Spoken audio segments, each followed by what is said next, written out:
Bonjour à tous, je pense que vous allez être d'accord avec moi, vieillir n'est pas la chose la plus facile au monde.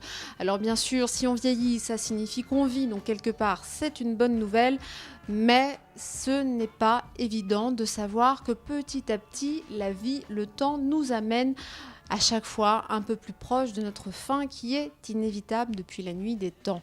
Depuis la nuit des temps, d'ailleurs, l'être humain a tenté de lutter contre ça, alors tout d'abord en s'offrant une part d'éternité, en laissant des témoignages sur Terre. C'est le cas des artistes ou des écrivains qui nous laissent des œuvres qui leur survivent, mais pour le commun des mortels, eh bien, ce n'est pas si évident que ça. Alors, c'est vrai qu'à notre époque, on peut s'estimer heureux puisque on vit de plus en plus longtemps, on vit de mieux en mieux. On peut se faire retoucher, entre guillemets, pour pouvoir avoir une meilleure mobilité, pour aussi faire croire aux autres et puis se faire croire à soi-même que le temps n'a pas énormément d'impact sur nous grâce à la chirurgie esthétique ou la médecine esthétique. Mais quoi qu'il advienne, eh bien, nous finirons tous au même endroit.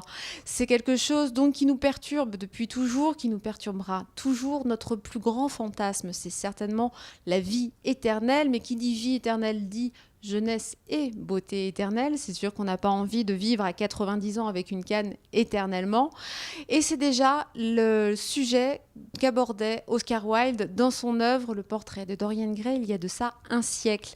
C'était un roman donc dans lequel il déroulait l'histoire de Dorian Gray, un jeune homme magnifique, riche, qui se voyait offrir un tableau et qui faisait le vœu que ce tableau vieillisse à sa place. Il s'est donc offert une jeunesse éternelle, mais vous allez le voir sur scène puisque désormais c'est adapté au théâtre par Thomas Ledouarec, qui a donc signé l'adaptation, la mise en scène qui est très élégante et subtile, mais aussi qui joue dans cette pièce. Donc c'est Thomas Ledouarec qui met tout ça en scène au théâtre pour vous parler d'un sujet qui finalement n'a jamais autant été d'actualité. Je vous invite à retrouver Thomas et toute sa troupe sur scène à la Roquette-sur-Siane les 23 et 24 février en français, à la Roquette-sur-Siane, mais si vous voulez plus d'informations, c'est sur le site du Théâtre de Grasse qui est actuellement en travaux. Et puis, si vous vous sentez de le voir en anglais, ce qui n'est pas tout à fait mon cas, eh bien, ce sera le 8 mai à Monaco.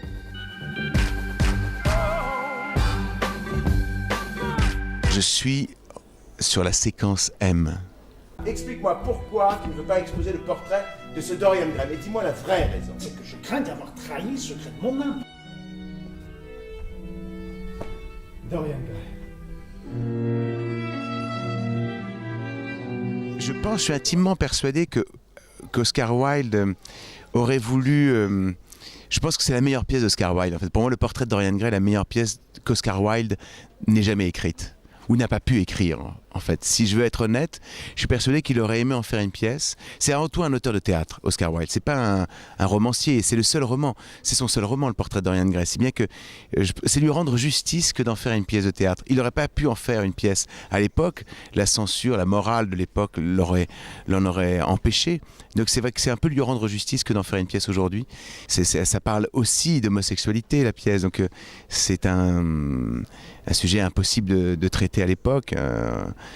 Quand il écrit le roman, on est en 1890 et c'était bien sûr impossible, c'était tabou. Et puis d'ailleurs lui-même a fait de la prison pour homosexualité, il en a perdu le goût d'écrire, il en a perdu la vie d'ailleurs, il en est mort peu de temps après. Donc non, c'était pour moi une façon de lui rendre hommage.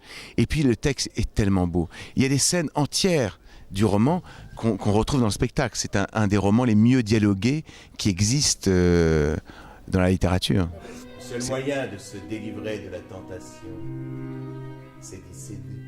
Only God knows when we shall meet again.